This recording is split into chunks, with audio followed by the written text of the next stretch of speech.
ข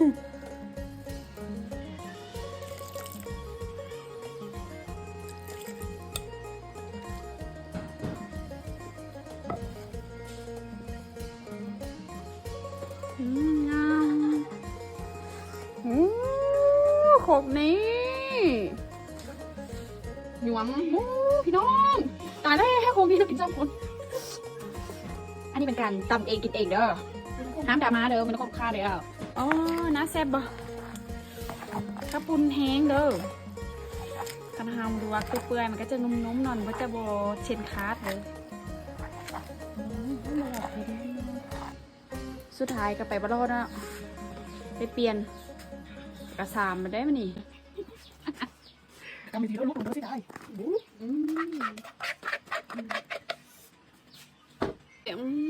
น้อยโคกนี่เนาะ